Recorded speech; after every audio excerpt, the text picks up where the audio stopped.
그래서 오늘 우리가 사도행전 1장 1절부터 11절까지 만드는 첫 단락입니다. 그래서 제가 오늘 이 첫 시간에 여러분과 함께 나눌 말씀의 제목이 따라해볼까요? 재림신앙. 재림신앙. 재림신앙. 재림신앙. 재림신앙이 뭐죠? 재림이 뭐예요?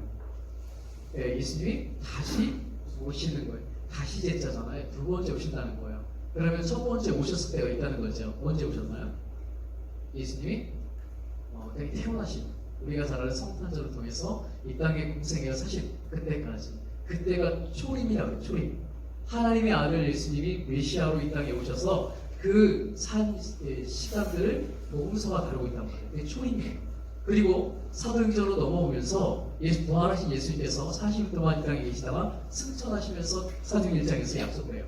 내가 다시 너희 가운데로 온다는 거. 재림.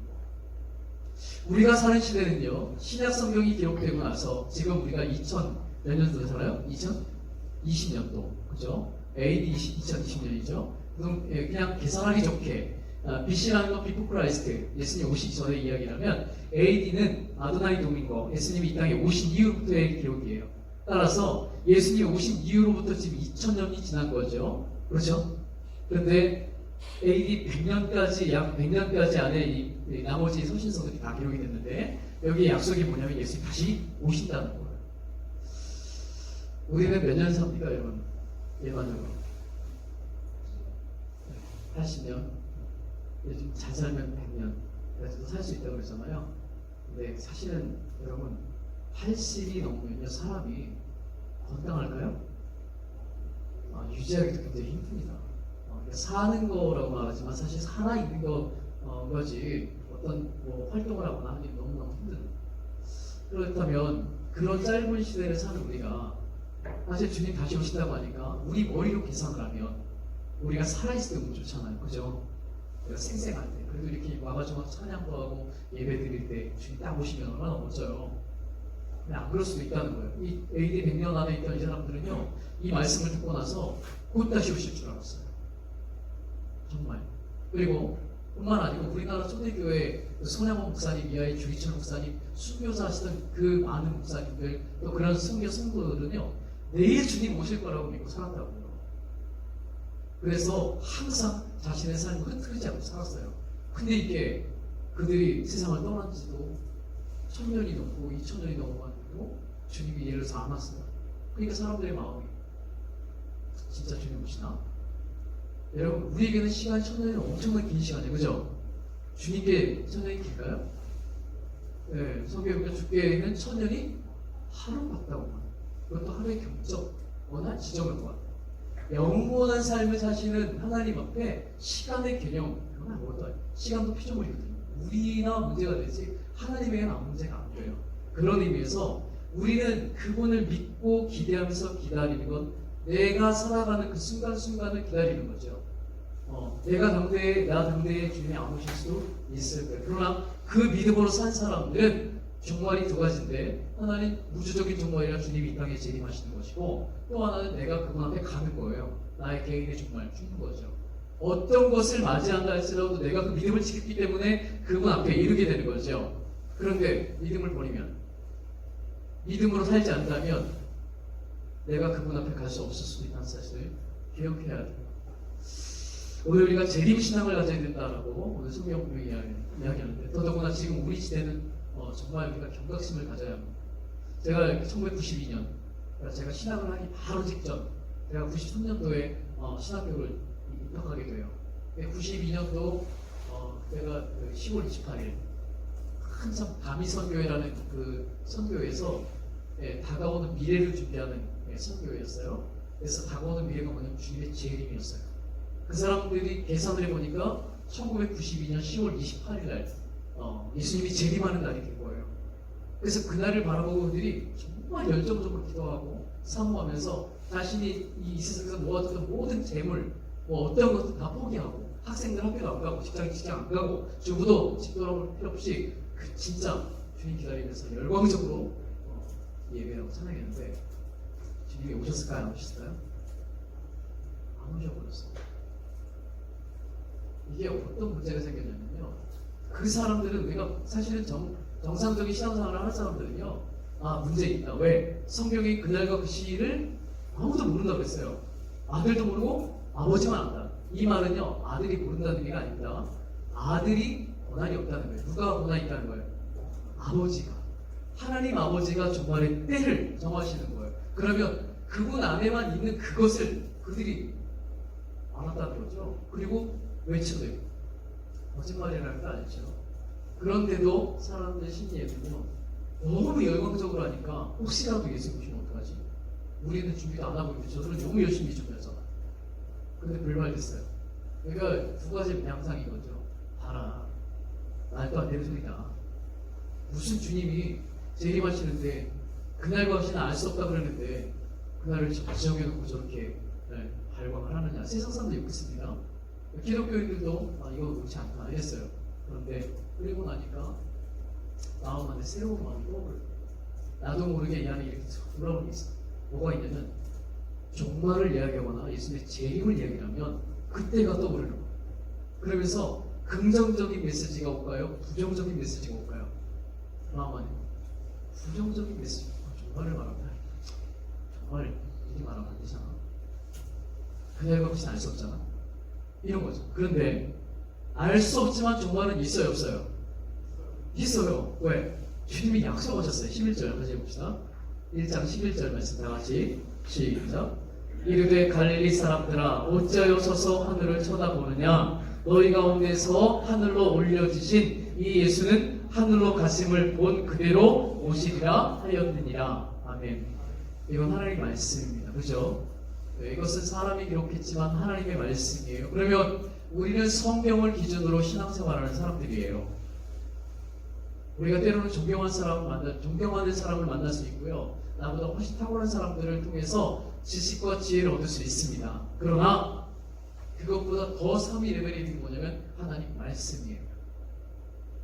우리의 신앙의 중심은 하나님 말씀이에요. 어떤 사람의 말이 아니고 하나님 말씀이에요. 말씀이 그렇다면 아멘 하고 가는 것이 신앙생활입니다. 내가 이해가 안 된다고 해서 이거 아니야 라고 말하면 그거는 바른 신앙이 아니거든요. 사람은 사실 사람이 사람을 설득하기 힘들었습니다. 말씀보다는 사람이 사람을 설득하는 게 훨씬 더 좋아요. 때로는 말씀은 꽉 막힌 것 같아. 뭐 이래? 어떻게 이해해야 돼? 이런 건데 사람은 그거를 알아듣게 그리고 훨씬 더 쉽게 이거를 잘 조리 있게 말해줘. 그러면 그래 그럴 수도 있겠다 이렇게 되는 거죠. 근데 조심해야 되는 게 말씀보다 높은 권위는 아무것도 없어요. 오늘 목사님이 앞에 서서 설교를 한다고 하지만 설교를 하는 것은 하나님의 말씀을 선포하는 거지 이거를 여러분에게 잘 풀어서 설교를 하는 게 아니라는 것을 기억해야 돼요. 그래서 설교를 듣는 때는 부담스러워야 맞습니다. 이해되죠? 말씀 앞에 직면하는 거예요. 근데 현대인들이 저도 현대인이지만 요즘 살아가면서 직면하는 게 좋지 않습니다. 재미없어요. 힘들어요. 직면하는 거. 약간 좀 피해서 뒤로 물러나서 좀 방관하다가 또 괜찮아지면 또 붙고 이렇게 살아가야 그냥 넘어가지. 계속 직면만 하면 너무 스트레스 받아서 힘들어요. 그런데 우리가 지금 직면하는 거는 세상에 많은 그 일반적인 진리나 논리를 갖고 직면하자는 게 아니에요. 절대적 진리. 하나님 말씀 앞에서 직면해야 한다는 거예요. 반드시 여러분은 주님 앞에 서야 합니다. 십자가 앞에 서야 돼요. 그리고 나의 본질을 깨닫게 돼요. 그리고 나의 본질을 알고 나니까 이 주님이 얼마나 내게 절실하게 필요한 분이신지를 저를 잘 알게 돼요. 그때부터 여러분 눈이 뜨기 시작합니다. 말씀 정말 심오하고 은혜가 나에게 여러분 벤저민 프랭클린이라는 사람이 이런 말 했습니다. 당신이 만일 인생을 사랑한다면 시간을 사랑하라. 왜냐하면 인생은 시간으로 구성되어 있기 때문이다. 여러분 시간 굉장히 중요합니다. 청년의 때 항상 청년의 때일 것 같죠. 저도 한때는 청년이었습니다. 항상 제가 기억하는 게 26살, 7살 때를 기억하고 있어요. 막 진짜 뜨거워가지고 제가 직장 다니는 거 다 올스톱하고 내가 신학교에 입고 정말 뜨거운 가슴, 지금도 그때를 기억하면 너무 좋아요. 그런데 지금은 내가 청년이 아니죠. 중년이 되고 있습니다. 내가 원했어요? 그냥 시간의 수레바퀴가 뱅뱅 돌다 보니까 이게 와 있는 거예요. 앞으로 20년만 더 흘러가면 전 70이 넘겠죠. 여러분은 몇 살이 될까요?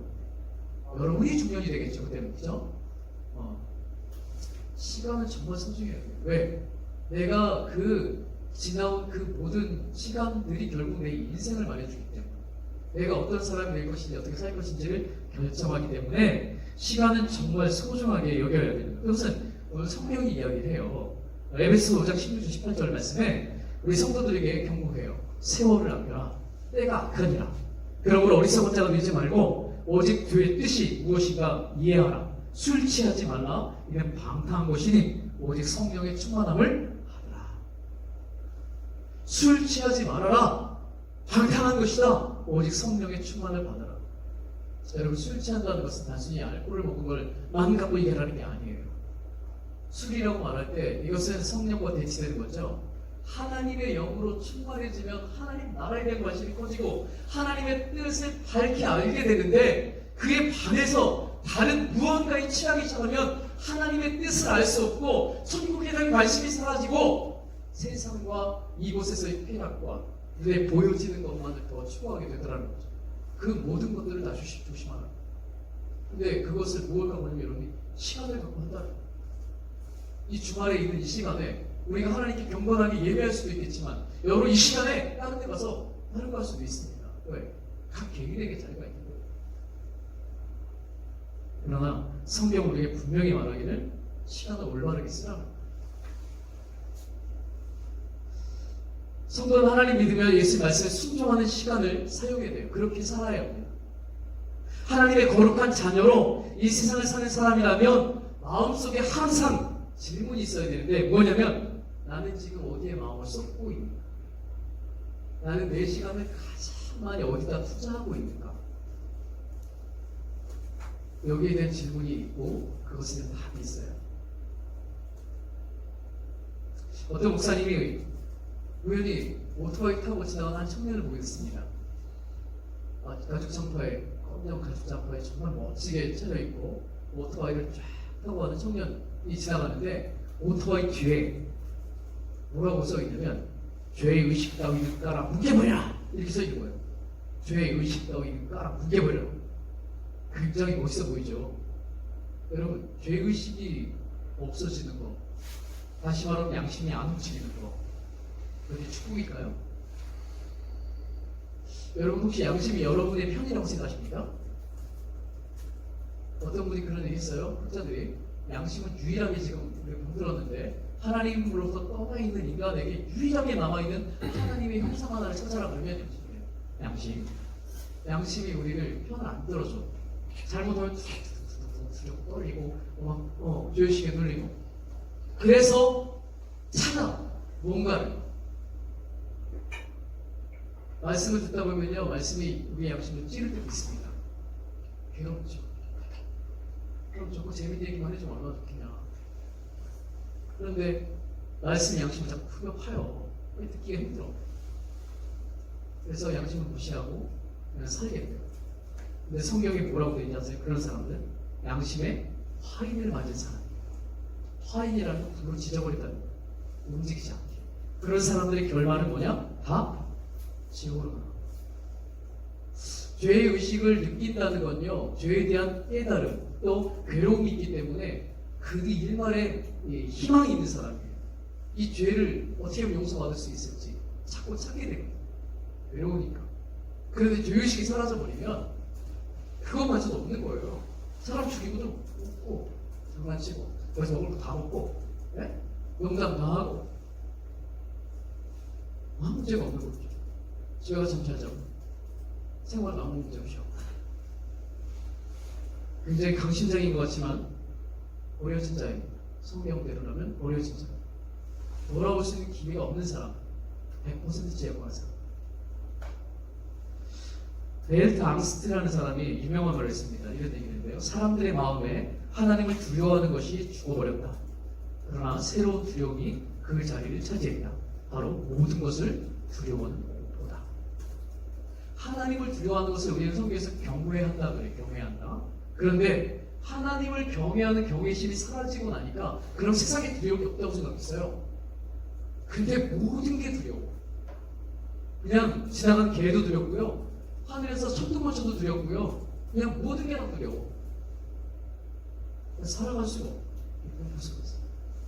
여러분, 인생은 딱 두 가지 반응이죠. 지금 코로나 이게 알아서 없는 게 코로나는 딱 두 가지. 하나는 염려고 하나는 공포예요. 우리에게 주는 게 염려가 되죠. 염려가 걱정과 염려가 돼. 왜? 그거 걸릴까봐도 염려가 되겠지만 혹시라도 내가 걸려서 나는 괜찮은데 내 주변 사람들에게 내가 피해를 주면 어떻게 하나? 혹시 내 연로하신 우리 부모님 또 딸난쟁이 우리 애기 뭐 이런 얘기 한단 말이에요. 그게 염려죠. 분명히 있습니다. 왜 없겠어요? 저도 우리 다 있어요. 또 하나 공포가 있습니다. 두려워요. 죽음에 대한 문제이기 때문에 이게 쉬운 일이 아니야. 죽으면 깜짝 놀라는 거니까. 이 두 가지 것이 계속 나를 괴롭혀요. 그런 상황에서 과연 나는 어떻게 생활을 해요? 여러분, 하나님을 두려워하기 시작하면요 죽음에 대한 두려움을 초월하게 됩니다. 죽음이 안 무섭다는 얘기가 아니에요. 죽음보다 더 무서운 분이 하나님이세요. 하나님의 존재감을 느끼고 나니까 하나님이 훨씬 크신 분이고 내 인생을 주관하시는 분이니까 그분이 나를 부딪힌다는 사실을 믿으면 내 앞에 지금 죽음이 다가와도 그것조차도 해결하신 분이 그분이다라는 사실 이것이 견딜 수 있습니다. 순교하신 분은 자기 능력으로 순교하지 않습니다. 하나님의 영이 그를 붙드셔요. 믿음의 성분이 그 안에 있어요. 그것이 발동을 하는 거예요. 내 제정신 갖고 하는 게 아니에요. 그런데 그것이 하나님을 두려워하는 것이 사라져버리니까 세상의 모든 것이 다 두려운 거예요. 사실 염려라는 게 뭐죠? 그 안개 있죠, 안개. 안개가 자꾸 그렇게 해가지고 진짜 깜깜한 아무도 한 1m, 2m밖에 안 보이는데 가려고 그러면 그런 안개를 갖다가 딱 모아가지고 밀집시켜가지고 꽉 짜면은 어떤 분이 그런 얘기해요. 물컵 속에 들어가는 물 네? 몇 잔 나올까 말까. 근데 그게 뿌옇게 이게 입자가 퍼져가지고 공기 중에 떠 있으니까 너무 어마어마하게 커 보이는 거죠. 사실은 듣고 보니까 별거 아니더라고요. 우리가 염려하고 공포하는 거요 그렇게 큰 것은 아니에요. 사실 인생을 살아가면서 코로나뿐만 아니라 여러분이 이번 주에도 이렇게 담임 목사님이 얘기하셨는데 여러분 비무장지대 있죠. 우리가 뭐 지뢰밭 있잖아요. 지뢰 눈에 보이진 않죠. 찾아서 많이 가야 한다 그러면 굉장히 어렵겠죠. 근데 그거는 그나마 지금 뭘 찾아가지고 이게 제거라도 하면서 갈 수 있는 여지라도 있어요. 근데 선생님 보세요. 우리 인생에도 지뢰밭이 있습니다. 보이지 않고 여러분이 그냥 일상에서 만났는데 이 사람이 사기꾼이야. 겉은 너무너무 매력적이고 좋은 사람인데 사기꾼이야. 그러면 지뢰예요, 지뢰. 잘못해가지고 연쇄 살인범 만났어. 지뢰죠. 몰라요. 내일 내가 만난 사람이 누굴 만날지, 어떤 사건을 당할지, 내가 가다가 교통사고 날지 알 수 없는 시대에 우리가 살아가요. 그런 수많은 지뢰가 여러분의 인생을 살아가는 속에서 계속 있는 거죠. 그런데 우리는 너무 당당하게 잘 가고 있잖아요. 네. 언제 무슨 일이 벌어질지 모르면서. 근데 내가 주인이면 그 모든 걸 다 두려움이죠. 알기 시작합니다. 그런데 하나님이 주인이라고 믿는다면, 죽음이 두렵지 않으면 나머지 것들 다 그분이 하실 거라는 사실을 믿으면 세상 편해요. 안정되게 살 수 있어요. 진짜 여러분 두려워야 할 것은요, 하나님이십니다. 믿습니까? 하나님이 두려워요. 하나님이 일반적으로 사람들이 하나님을 떠나면 행복해질 거라고 생각해요. 하나님을 떠나면 내 마음대로 할 수 있으니까 행복할 거라고 생각한단 말이죠. 그런데 행복이 아니라 불행이 찾아오실 거예요. 마치 어린아이가 엄마 품에 있다가 엄마 손을 잡고 있다가 귀찮아서 뭐 떠나면 행복할 것 같은데 그때부터 불행이 찾아오는 거죠. 맞습니다. 인생이 왜 이렇게 비참해요? 지금 살아가는데 여러분 청년 그러면 실업을 엄청 높죠. 우리나라. 대학 나와서도 취업하기 어렵잖아요. 그런데 이런 삶을 우리가 사는 이유가 뭐죠? 세상이 만만치가 않아요. 결혼은 쉽나요? 하나님은 분명히 남자와 여자를 짝져서 결혼시켜서 가정을 이루라 그러는데 이 제대로 된 결혼을 못하니까 엉뚱한 데 가서 붙어가지고 동성애를 해요. 제정신. 하나님이 분명히 죄라고 그랬는데 이게 얼마 후에 이 국회에서 법안이 통과되면 말도 못하는 시대가 될 수도 있어요. 실제로 이렇게 되고 있는 거예요. 나라 붙들려가요. 월급 물어야 되고요. 목사 구두돼가지고 들어가요. 성도도 마찬가지. 우리 그나마 기독교들이 많고 교회에 성도들이 많았어요. 계속 반대하고 있기 때문에 통과가 안 되고 그래도 버티고 있는데 글쎄요. 하나님의 뜻은 결국 종말을 맞이하게 하기 위해서 결국은 흘러갈 것입니다. 그때 우리가 진짜 이 중심에서부터 모아야 되는 질문에 대한 답이 뭐냐면 내가 하나님에 대한 분명한 믿음이 필요합니다. 세대가 어떠하든 환경이 어떠하든 사람 뭐라 그러든 내가 믿는 분명한 확실한 그 믿음이 있어야 안 흔들리겠죠.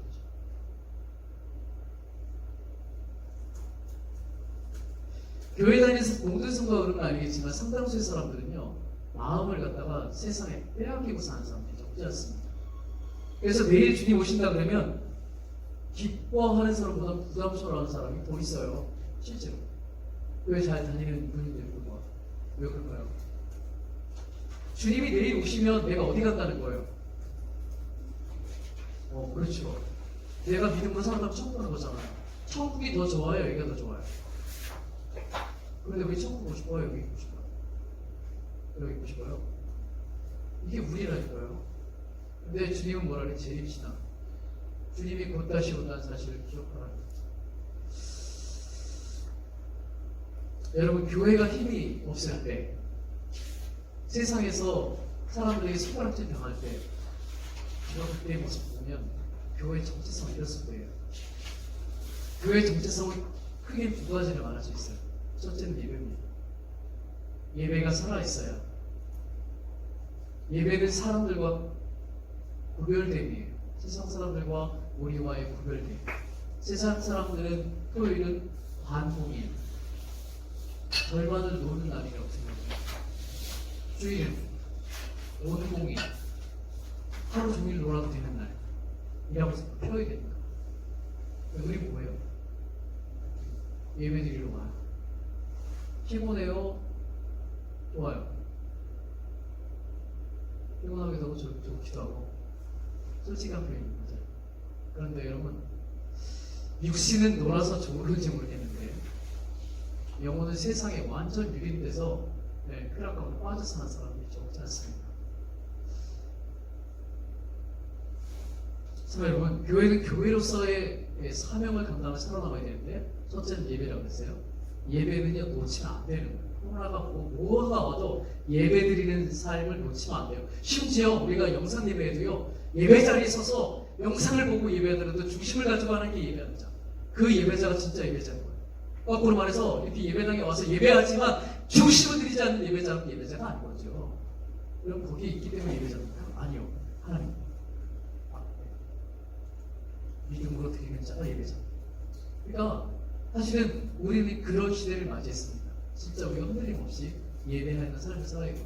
두 번째는요, 전도하는 삶을 살아요. 주님 나라 곧 오늘 전도의 가장 키포인트는 뭐죠? 예수님이 재림하십니다. 예수님이 재림하시면 심판하실 것이고 천국과 지옥으로 나뉘게 될 겁니다. 이게 복음이에요. 지금은. 예전에는 예수님이 십자가 지셔서 나의 죄를 용서하고 그것도 다 은혜죠. 그러나 지금 우리가 선포하는 게 뭐냐? 재림신앙? 주님은 다시 오십니다. 심판죠. 경각심사져야 돼요. 성도는 하나님께 구별된 하나님의 자녀들이죠. 백성들입니다. 그들의 꿈은 하나님 나라에 가는 게 꿈이에요. 물론 믿음으로 받았어요. 우리가 예수님을 구주로 영접하면 하나님 나라를 믿음으로 받은 사람들이에요. 약속을. 그래서 그 약속 붙들고 좀 살고 있는 거예요. 그런데 이 약속은 완전히 성취되기까지 시간이 걸려요. 우리는 어디 있냐면 어느 경점에 있냐면 예수님이 부활하고 승천하셔서 하나님 보좌 우편에 앉아 계셔요. 그리고 이제 재림하실 건데 교회가 세워지면서 지금 주님의 재림을 앞두고 있는 이 중간 어디쯤 지금 왔는데 거의 끝까지 주님의 재림이 멀지 않은 시대까지 우리가 와 있어요. 이제 남는 건 그거죠. 주님이 재림하시는 날 우리가 기다리는. 그러면 우리는 분명하죠. 삶의 목적. 방향도 없고 목적도 없이 그냥 사는 게 아니에요. 우리의 끝은 거기라는 것을 알고 이 땅에 살 때도 우리가 살아갈 때 훨씬 더 그러면 삶이 많은 부분이 정리가 될 겁니다.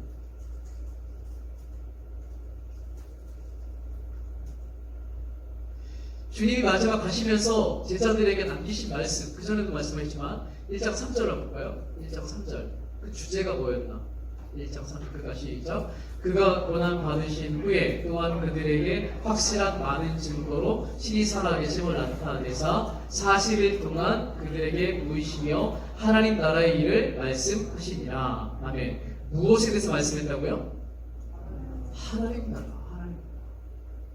이 땅에 살고 있는 제자들에게 주님이 가시면서 뭐라고 말씀하세요? 하나님 나라에 대해서 말씀하세요.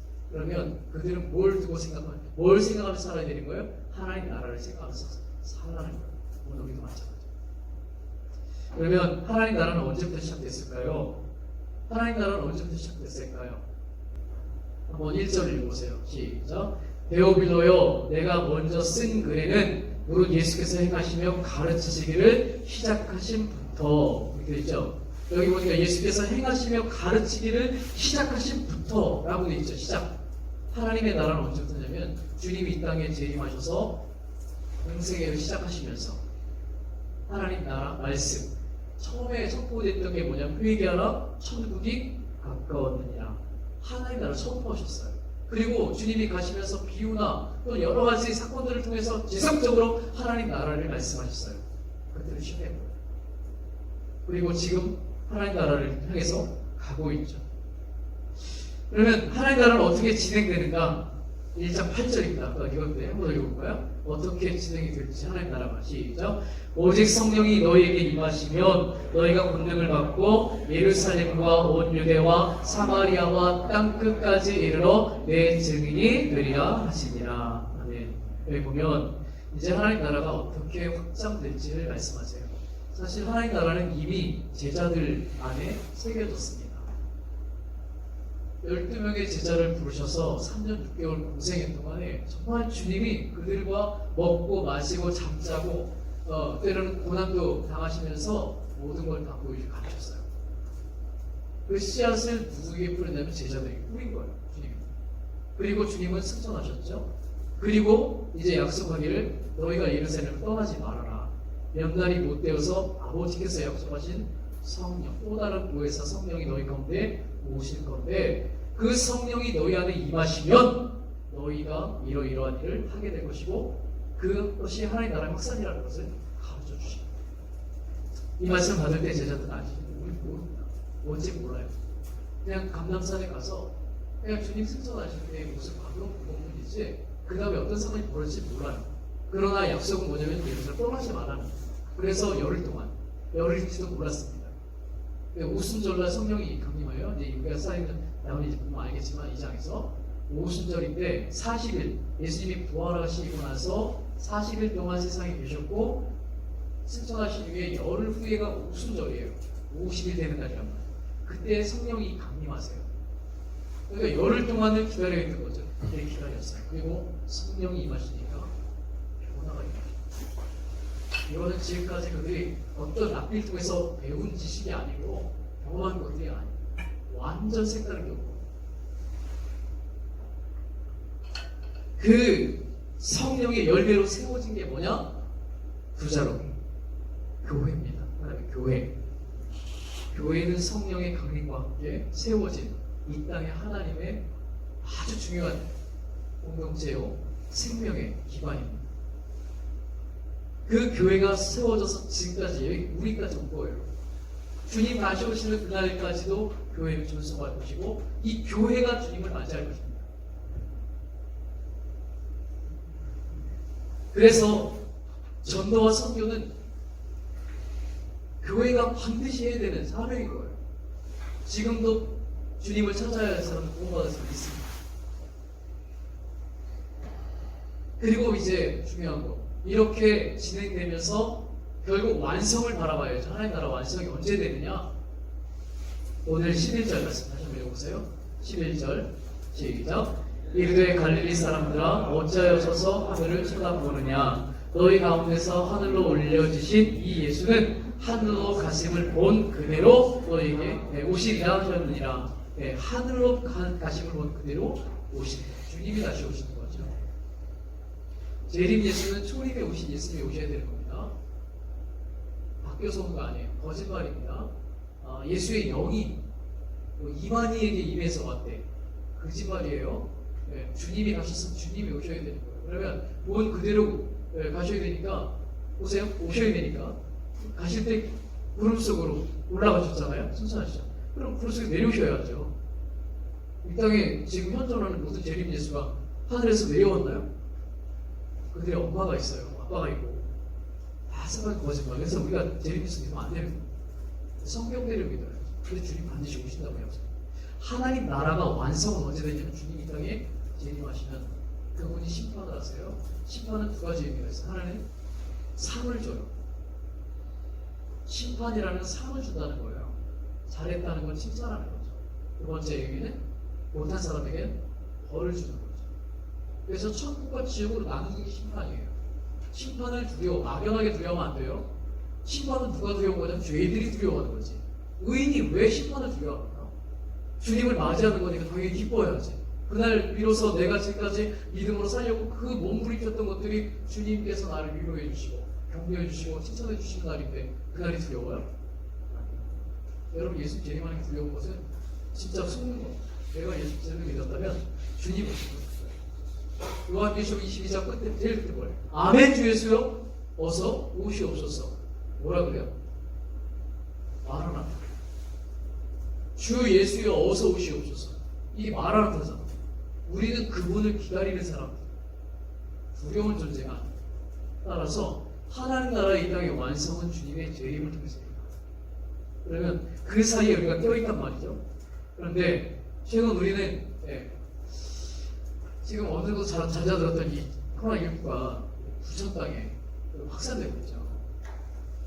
여러분 오늘 이 자리에 나오신 여러분 정말 칭찬해 주시고 전혀가 왜 안 되겠습니까? 어른들도 그래요. 저희가 예배 숙소를 보면 알아서도 다 빠져. 근데 여기 오늘 여러분 오신 분들은 코로나 걸리더라도 믿음으로 오신 거죠?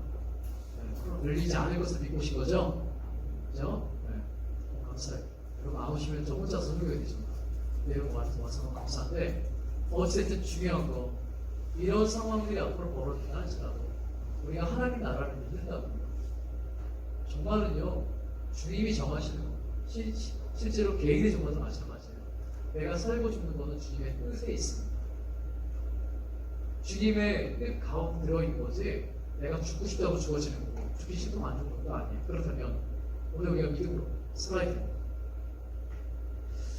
여러분 지금 이 땅에 많은 사람들이 살죠. 동성애를 지지하는 사람들이 사는데 세상에 쾌락에 취해있는 사람들이요. 아까도 말했지만 하나님 나라에 관심 있을까요? 없을까요? 하나님 나라에 관심 없습니다. 오직 눈에 보이는 거에만 초점을 두고 살아요. 여러분 우리의 관심이 진짜 하나님 나라에 있으려면 우리의 시선이 어디 있어요? 하나님께 있어요.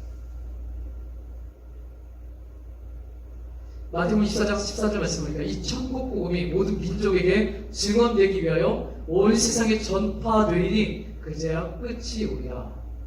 28장인데요. 28장은 주님이 여기 뭐라고 했냐면 끝날이 되려면 뭐가 되느냐? 천국 복음이 온 세상에 전파된다고 해요. 전파. 전파라는 말은요 선포되는 것 같아요. 알려진다는 거예요. 알려져서 믿을 수도 있지만 안 믿을 수도 있어요. 이해되시죠? 복음은 선포됐을 때 그 복음을 받아들이는 사람이 아멘 하고 받아들일 수도 있지만 안 받아들일 수도 있어요. 그러나 반드시 선포되어야 되는 거죠. 그래서 그것이 선포되고 나면 주님이 이 땅에 오신대요. 그런데 그날이 그렇게 멀지 않았답니다. 최근에 OMF가요 성경을 번역하는 번역 선교 위원회가 있어요. 각 나라, 민족, 종족 속에 들어가서 그 나라 언어, 그 민족 언어를 갖고 성경을 번역하는 거예요. 네, 어마어마하게 이 땅에 살고 있잖아요. 많은 부족 국가들이. 근데 그 사람들 말로 지금 계속 번역되고 있고 선교사들 보면 참 대단하신 분들. 예, 자기 나라에서 굉장히 고학력자들 그리고 상당한 엘리트들이 근데 그런 사람들이 미개한 곳에 들어가가지고 그 나라 언어를 먼저 배워야 돼요. 그 문화를 알아야 돼요. 그래서 그 문화와 그 언어를 이해하면서 성경을 거기서 번역을 하는데 평생 걸려요. 그래서 거기서 죽어요. 사실 자기 나라에서 있으면 훨씬 더 영화를 볼 수 있는 사람들임에도 불구하고 아무도 알아주지 않는 땅에 가서 그것을 하고 결국 세상을 떠나거나 빛을 발하지 못하고 있죠. 근데 진짜 우리가 믿으면 하나님 나라가 이 땅에 온다는 사실을 안 믿으면요 참 바보 같은 사람들인 거죠. 그런데 하나님 나라가 이 땅에 반드시 임하죠. 하나님 나라의 그 영광이 분명히 믿어진다면 그게 엄청납니다. 내가 이 대해서 잘 먹고 잘 살고보다 또 다른 어떤 영혼을 위해서 내가 지대하게 복음을 갖고 영향을 끼칠 수 있다면 그거는 어마어마한 가치가 있는 거죠. 사도행전은요 그런 의미에서 사도들이 몇 명이죠? 사도들이 12명이죠. 근데 그 중에 하나가 배반했죠. 네, 가룟 유다 죽었어요. 그리고 사도행전 1장에 이제 다음 절에 올 건데 첫 번째 시작하는 게 그 죽은 가룟 유다 자리를 한 사람이 대신해요. 그래서 12사도가 돼요. 이전엔 12제자였습니다. 그런데 사도행전 들어오면서 성령이 임하시고 그들이 일이 바뀌어요. 제자는 헬라어로 마데테스예요. 마데테스라는 말은 따라다니는 자, 쫓는 자, 배우는 자. 그런데 사도는 아포스토로스, 보냄을 받은 자, 사명자예요. 이전까지는 따라다니면서 배웠어요. 근데 이제는 성령이 임하시니까 사도가 됐어요. 보냄을 받아서 사명을 감당하는 자가 됐어요. 제자도 귀하지만 사실 주님의 목적은요 제자로 남는 게 아니에요. 무엇으로 남아야 돼요? 사도로 남는 거죠. 보냄을 받은 자, 사명자로 살아가는 거예요. 오늘 우리 성도 마찬가지입니다. 여러분 성도를 부르심 받았다면 단순히 예배자만 있는 건 아니라 여러분이 나가서 복음을 전하는 증인의 삶을 살도록 부르심을 받았습니다. 어떻게 보면 예배자도 귀하고요. 이 증인의 삶을 사는 것도 값진 일이죠. 두 가지가 다 병행해야 됩니다. 여러분 다시 한번 우리 한번 생각해 봅시다. 나는 내 관심이 지금 어디 있나? 여러분 이 시간 여기 앉아 있는데 여러분의 진짜 마음의 중심에 있는 관심, 내가 염려하고 근심하고 내가 지금 뭔가를 특별히 생각하고 뭔가 이루고 싶은데 그 관심 그것이 어디 있나? 학생은 공부해야 합니다. 직장에도 직장 다녀야 되는 거 맞아요. 그럼에도 불구하고 정말 본인 싸움에서 관심이 지금 어디 있나? 어디 있어야 할까요? 하나님 나라에 있습니다. 하나님 나라를 봐야 합니다. 우리의 초점은 하나님 나라에 있어요. 제일 먼저 떠오르는 것이 하나님이어야 되고요. 하나님 나라여야 합니다. 그런 사람들이 예배 목숨 거는 거예요. 예배 자리에 와서 앉아있기만 하는 게 아니라 예배를 드리는 사람이 되는 거예요. 예배를 옛날 어른들은 본다 그래요. 보는 게 아니라 드리는 겁니다. 예배를 드려야 합니다. 그럼 난 산재물이 돼요.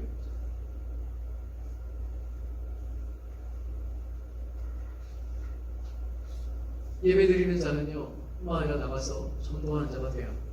왜냐하면 하나님 나라가 믿어집니다. 잠시 후에 주님 오면 이 세상은 끝나니까. 그럼 내 눈에 보여지는 사람들, 내가 친하게 지내고, 그래도 내가 나하고 좋은 관계를 맺고 있는 사람들에게 반드시 말해줘요.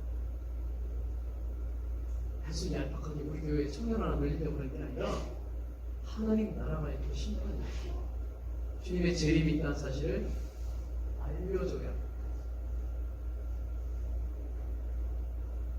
그거를 하지 않는다면 여러분은 진짜 불성실한 사람. 그렇죠? 저와 여러분. 근데 우리는 그 일을 맡은 사람. 근데 한 번에 하는 건 아닙니다. 여러분 하나님께 기도하면서 지혜를 구하면서 강요가 아닌 진정성 가지고 사람들을 이끌어야겠죠.